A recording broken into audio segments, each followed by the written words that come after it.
Imagine you get a call. Your dad is missing. Oh, You wow. race to his house, and there are signs of a struggle. I And don't... you even come face to face with the intruder. Oh, my goodness. That chilling scenario is just the beginning of the story we're diving into today.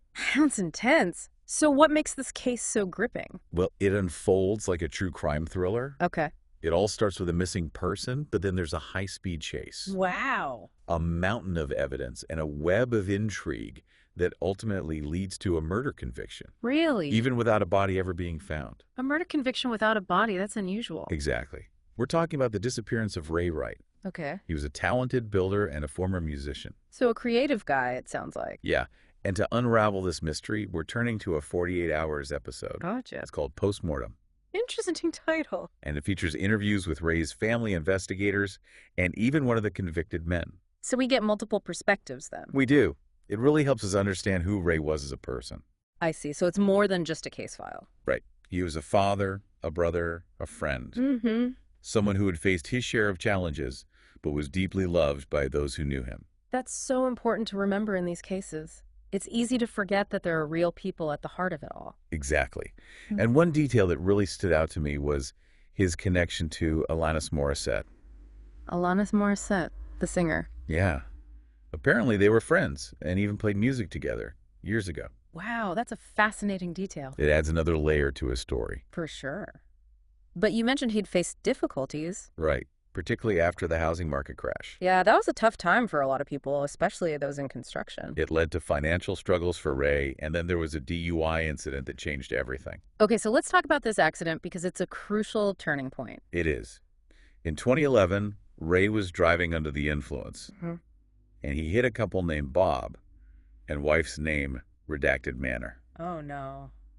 Bob sustained serious injuries, I see. and Ray was ordered to pay a significant amount in restitution. And this accident is important because... It becomes the foundation for what the prosecution would later argue was the motive in Ray's disappearance. A motive. Okay. They believe that Bob, harboring resentment over the accident and the financial burden it placed on him, might have sought revenge. So they're connecting the accident to the disappearance.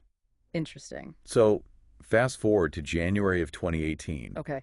Ray's daughters, Kennedy and Haley, start to get worried. Why is that?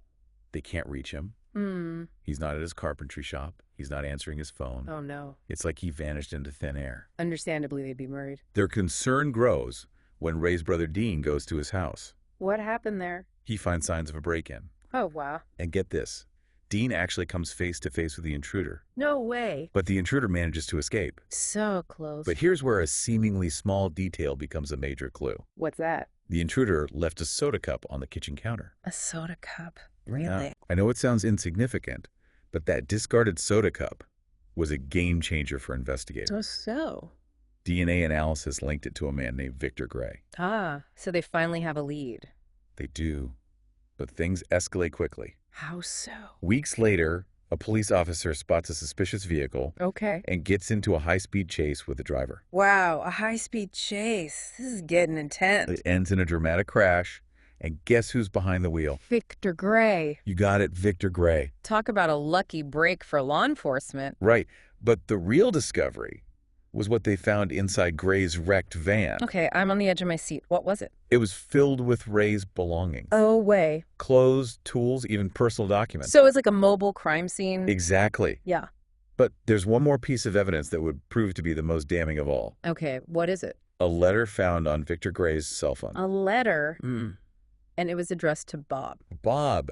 Okay, this is getting interesting. The contents of this letter are chilling. I bet. So what did it say? Gray demands payment from Bob for delivering the dude. Delivering the dude. That sounds ominous. It does. He explicitly mentions revenge, too. Wow. And it's not hard to connect the dots back to Bob Manor, the victim of Ray's DUI accident. Exactly. Yeah. It seems like an open and shut case. He right? does. But you said there was a twist. There is. Bob completely denies any involvement in Ray's disappearance. Really? He claims he has no idea who Victor Gray is and says the letter is a fabrication. So he's pleading his innocence. He is.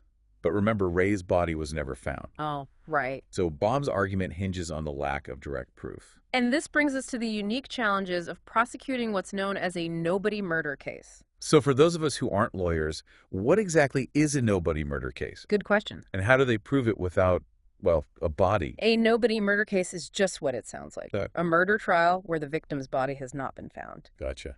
These cases are incredibly difficult to prosecute Why is that? because you don't have that key piece of physical evidence. Right. You need to prove that a murder actually took place. Right. Instead, the prosecution has to rely on circumstantial evidence. Interesting. They have to build a narrative that convincingly links the suspect to the victim's disappearance and presumed death. So how did they do that in this case? Good question. It seems like they were really going up against it without a body to present as evidence. They were. It's a high bar to clear. I can imagine. But the prosecution in this case was able to weave together a compelling narrative. Yeah. Using witness testimonies, cell phone records, financial transactions. Okay.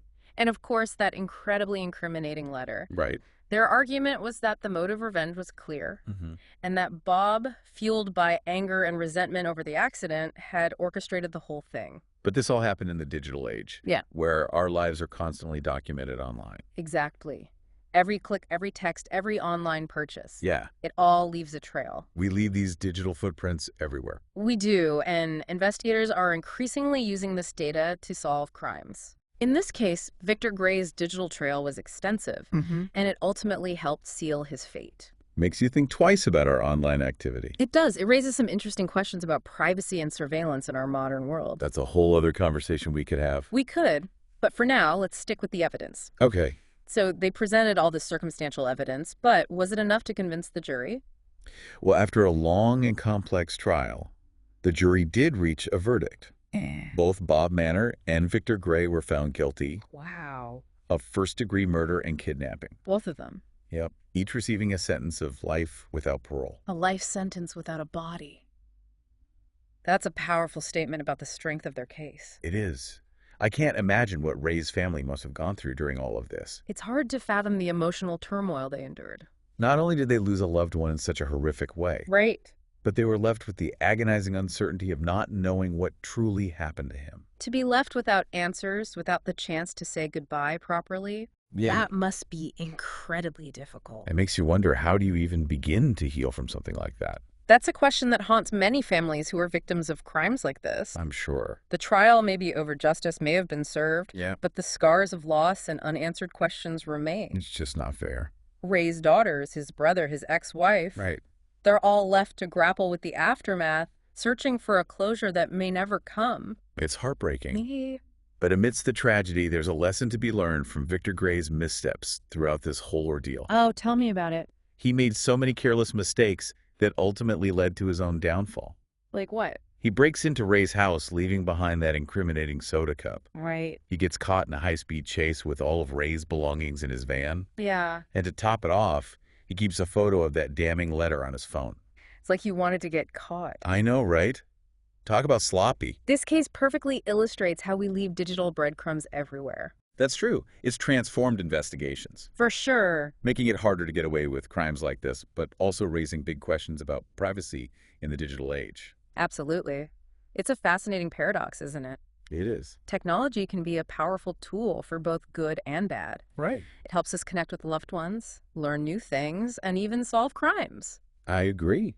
But it also creates a digital trail that can be used against us if we're not careful. Exactly. It's a double-edged sword that we need to be mindful of. But let's not lose sight of the human element in all of this. Okay. Ray's story is ultimately a tragedy, a reminder of the fragility of life and the devastating consequences that can arise from unresolved conflict and poor choices.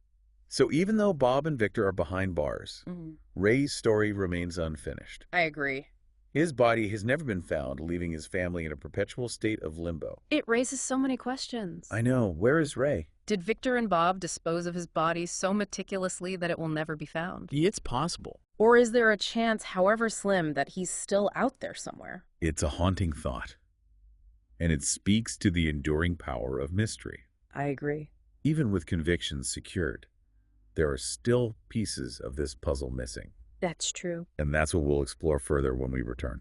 I'm ready. Stay with us as we delve deeper into the complexities of this case Okay. and discuss the broader implications of nobody murder convictions. Looking forward to it. Welcome back. Before we delve further into Ray's story, I think it's worth taking a step back Okay. and considering the larger context of nobody murder cases. You're right. We touched on this earlier, Mm-hmm. but it's such a fascinating aspect of this case. It is. How often do these types of cases actually lead to convictions? Historically, nobody murder cases were incredibly difficult to prosecute successfully. Really? Without the victim's body, there was often very little physical evidence I can see how that would be a problem. to link the suspect to the crime. It seems almost impossible to prove someone's guilt beyond a reasonable doubt when you can't even prove for sure that a murder actually took place. Exactly. But advancements in forensic science, Okay. particularly in the realm of DNA analysis, All right. and digital forensics have given law enforcement powerful new tools To investigate these cases. to investigate these cases. And this case is a perfect example of that, right? It is. Victor Gray's digital footprint, Mhm. from that discarded soda cup to the incriminating letter on his phone, Right. played a huge role in securing his conviction. Think about it. 30 or 40 years ago, Okay. if someone disappeared without a trace, Yeah, it was much easier to get away with. I bet. But today, our lives are so intertwined with technology They are. that it's almost impossible to vanish without leaving some kind of digital trail. It's like the old saying, if you're going to commit a crime, make sure you don't bring your cell phone. Ah, Exactly. But even beyond cell phones, we're leaving digital breadcrumbs everywhere we go. everywhere. From our online browsing history to our GPS location data. Precisely. Every time you use your phone, Yeah. browse the internet, or even use a store loyalty card, Oh, you're leaving a digital footprint I had thought about that. that investigators can use to track your movements and actions. That's kind of scary. And as technology continues to evolve at this rapid pace, Right. the amount of data we generate is only going to increase. It's both fascinating and a little bit unsettling, isn't it? It is. It's amazing how investigators can use this information Right. to piece together a timeline of events Yeah. and build a case. Right? But it also raises some ethical questions about privacy and surveillance. You've hit on a crucial point there. Okay, How much of our digital lives should be accessible to law enforcement? that's a good question. Where do we draw the line between national security and personal privacy? Tough question. These are complex issues that we as a society need to grapple with. We do. It's a delicate balance for sure. But for now, let's bring the focus back to Ray's family. I can't imagine the emotional toll this experience has taken on them. It's hard to fathom.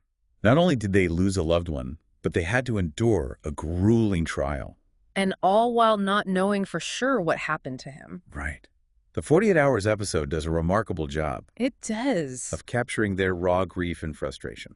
They're understandably angry at Bob and Victor for what they did. Of course. But they're also tormented by the uncertainty Yeah. of not knowing where Ray's body is. To not have that closure. Right. To not be able to lay their loved one to rest properly. It must feel like a wound that never fully heals. The psychological impact of that kind of ambiguity is immeasurable. It is. It's a constant ache, a lingering question mark that hangs over their lives. It's just awful. And it's not just about finding Ray's remains. No. It's about honoring his memory, preserving his legacy, Right? and making sure that he's remembered for the man he was, Yeah. not just as a victim of this crime. They want to be able to tell his story. Right. To share their memories of him without this cloud of mystery hanging over everything. Exactly.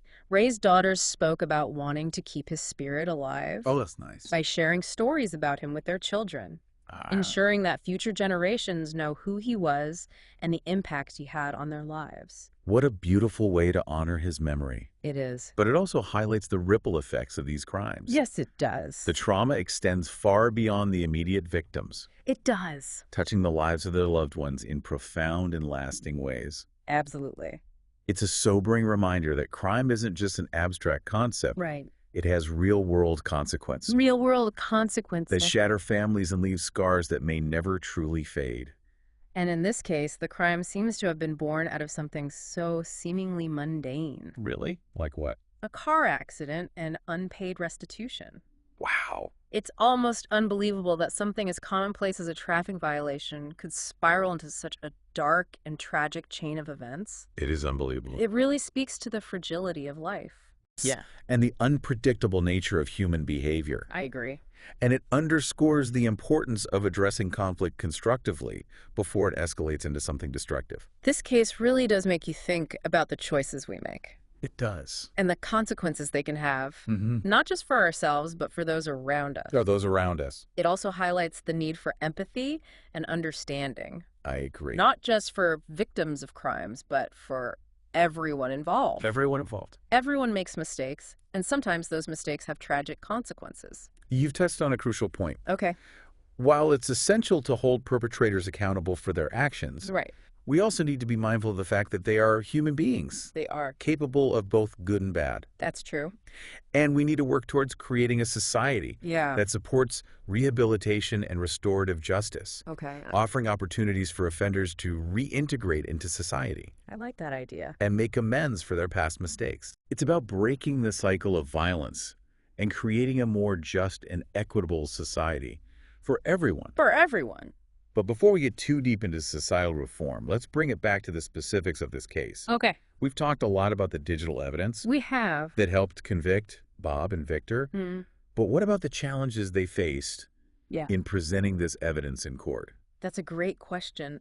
The use of digital evidence in court proceedings is Yeah. still relatively new, It is. and there are a lot of legal and technical hurdles that need to be cleared. Like what kind of hurdles? Well, I'm curious about how they actually present things like cell phone records or internet browsing history to a jury Uh. in a way that makes sense and is admissible in court. it's a complex process. It sounds like it. First, investigators need to obtain warrants to access this data, Right. and then they have to ensure that the data is collected and handled properly, To maintain its integrity. maintain its integrity. They also have to be able to explain this often technical information to a jury Right. in a way that is clear and understandable. So they need to be tech experts and expert communicators. Exactly. That's a tough combination. It is. And then there's the issue of privacy. Defense attorneys will often challenge the use of digital evidence, Of course. arguing that it violates their clients' Fourth Amendment rights Right. against unreasonable searches and seizures. So it's a legal battleground Is. where technology and the law are constantly intersecting. Precisely. And this case highlights the need for our legal system to adapt to the digital age. I agree. We're seeing more and more cases where digital evidence plays a crucial role. Yeah. And this trend is only going to continue as technology advances. It's almost like we need a whole new legal framework Yeah. to address the challenges and complexities of digital evidence. You could say that. And it's something that legal scholars and policymakers are grappling with right now. Wow. But let's shift gears for a moment and consider a more philosophical question. All right, I'm intrigued. If Ray's body is never found, can his family ever truly find closure? That's a really profound question. It makes you think about the nature of closure itself. It does. Is it about having concrete answers? Or is it about finding a way to move forward with your life, even in the face of unanswered questions? There's no easy answer, but I think it's important to acknowledge Okay. that closure is a deeply personal experience, It is. and it can mean different things to different people. Absolutely. For some, finding a loved one's remains may be essential for achieving a sense of peace. I can understand that. For others, it may be about finding a way to honor their memory Mm. and keep their spirit alive in their hearts. It's about finding a way to live with the loss, even if the circumstances surrounding it remain a mystery. Exactly. And in Ray's case, his family has shown incredible strength and resilience Yeah. in the face of unimaginable tragedy. It's inspiring. They have chosen to focus on celebrating his life and keeping his memory alive. That's good. Rather than dwelling on the darkness that surrounds his disappearance. And that's a powerful message of hope and resilience. It is. Yeah. But even with their strength and positive outlook, Right. there's still that lingering question. What happened to Ray? What happened to Ray? And as we head into the final part of our deep dive, that's a question we'll continue to explore. Stay with us as we examine the unanswered questions of this case and contemplate the enduring power of mystery. We're back, and this Ray Wright case, it's really gotten under my skin. It is. It's one of those stories that just sticks with you, you know? It really is. And even though Bob and Victor are behind bars, Right. there's still this lingering sense of mystery because Ray's body was never found. Exactly. It's like a puzzle with a missing piece. It really is. And I think that's what makes true crime so captivating for so many people. I agree. It's not just about the crime itself, Right. but it's about the human drama, the unanswered questions, the search for meaning in the midst of chaos. You're absolutely right. We're drawn to these stories because they tap into our primal fears, our fascination with the unknown, Yeah. and our desire to understand the dark side of human nature. I agree with that. Yeah. But in Ray's case, there's also a layer of tragic irony. You're right. What do you mean? Well, here's a man who by all accounts, had turned his life around after that DUI accident. He had. He was sober, he was dedicated to his family, and rebuilding his career. Right. Yet that one mistake from his past continued to haunt him, ultimately leading to his disappearance. It's like a Greek tragedy where the past comes back to haunt you even when you've tried to make amends. Exactly. Yeah. It makes you wonder, is anyone ever truly free from their past mistakes? It does make you wonder. Or are we all in some way shaped and defined by the choices we make, both good and bad? That's a deep question. It is, and I don't think there are any easy answers. No. But this case definitely makes you think about the lasting impact our actions can have, not just on ourselves, Right. but on those around us. I agree. Absolutely. Oh. And it also speaks to the power of forgiveness, both for ourselves and for others. Yeah, forgiveness is important. Holding on to anger and resentment can be incredibly destructive, as we've seen in this case. It can. All right, so let's play devil's advocate for a moment. Okay. Is there any possibility, however remote, that Ray is actually still alive? It's highly unlikely, given the evidence presented at trial. Okay. Remember, the prosecution built a very compelling narrative connecting Bob and Victor to Ray's disappearance through digital footprints, witness testimonies, and that incriminating letter. Right. But without a body, isn't there always a sliver of doubt? Well, Could there be some scenario where he managed to escape and is living off the grid somewhere? it's possible. I mean, while it's not impossible, it's important to remember that the burden of proof in a criminal trial is beyond a reasonable doubt. Right. And in this case, the jury clearly felt that the evidence met that standard. So realistically speaking, it's safe to assume that Ray is no longer alive. Based on the evidence, that's the most logical conclusion. Okay. However, the lack of a body does leave room for speculation. That's true. And that's precisely why murder cases are so challenging, both for investigators and for the victims' families. Because the not knowing the lack of definitive answers can make it incredibly difficult to find closure. Exactly. Yeah. It can leave families in a perpetual state of limbo, Yeah. wondering what truly happened to their loved one. So where do you think this case goes from here? Wow. Will Ray's family ever find his remains and get the closure they so desperately seek? It's hard to say. Some nobody murder cases are solved years or even decades later Wow. when new evidence comes to light, or when someone involved in the crime comes forward with information. So there's still hope, however faint, that someday they might find out what happened to Ray. There's always hope. That's good. And even if his remains are never found, they can continue to honor his memory and keep his spirit alive by sharing their stories and advocating for justice for other families who have experienced similar tragedies. Well said. And I think that's a powerful message to end on. This case has been a roller coaster of emotions, It has. but it ultimately reminds us of the importance of cherishing our loved ones, Absolutely. making wise choices, and finding ways to forgive both ourselves and others. I agree. And it reminds us that even in the darkest of times, there's always hope There is.